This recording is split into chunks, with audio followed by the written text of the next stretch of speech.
Hi guys, and welcome back to the channel. So this is Valentine's Day starter, which is garlic stuffed mushrooms.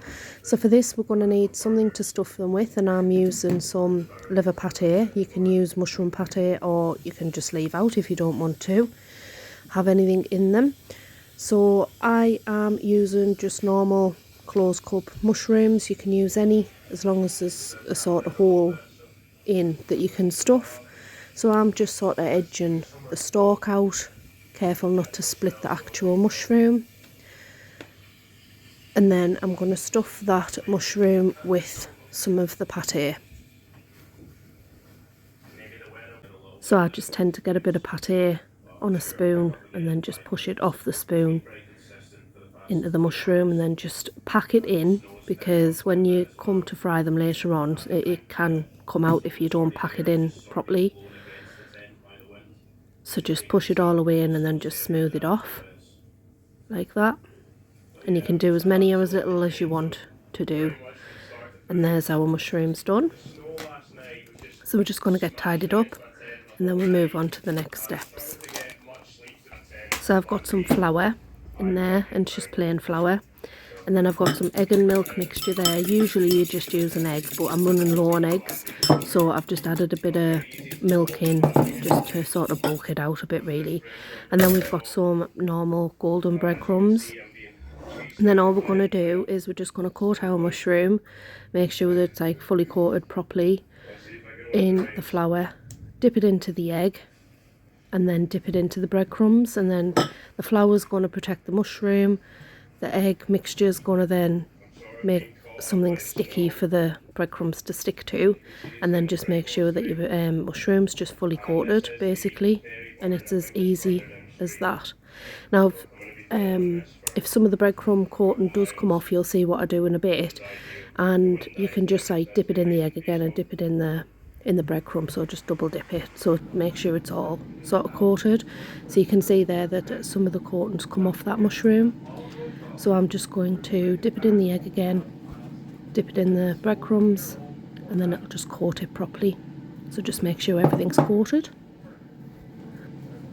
So the next bit, there was a little bit that I did miss out on.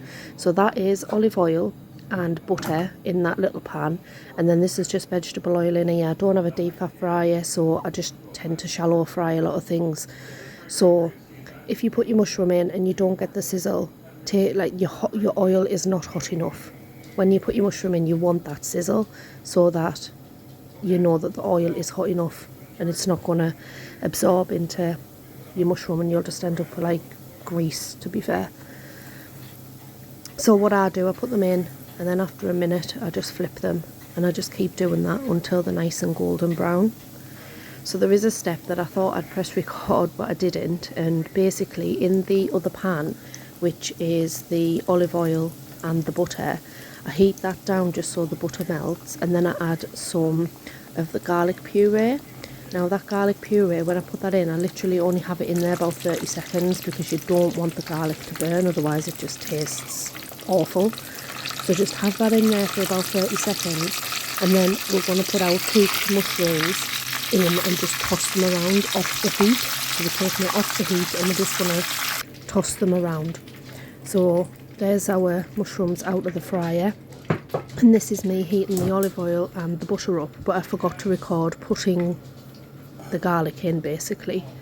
So once your garlic's in, cook it for 30 seconds, take it off the heat, put your mushrooms in, and then just sort of swish your mushrooms around to coat them in the olive oil and garlic mixture, just like that. Now you can use fresh garlic if you want. I just had this garlic paste, so I just used that, the garlic puree, and it worked just as well. So I'm going to serve these mushrooms on a bed of rocket and mixed leaves. Now normally I would add a salad dressing onto this, but I'm just going to put some of that olive oil garlic dressing on that's out of the pan with the mushrooms. And Carl actually said, can I have a garlic dip? Have you done a garlic dip with these? And I hadn't.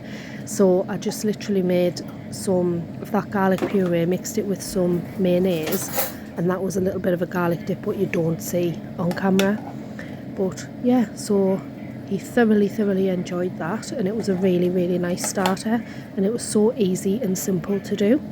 So I hope you do try it and I hope you enjoy.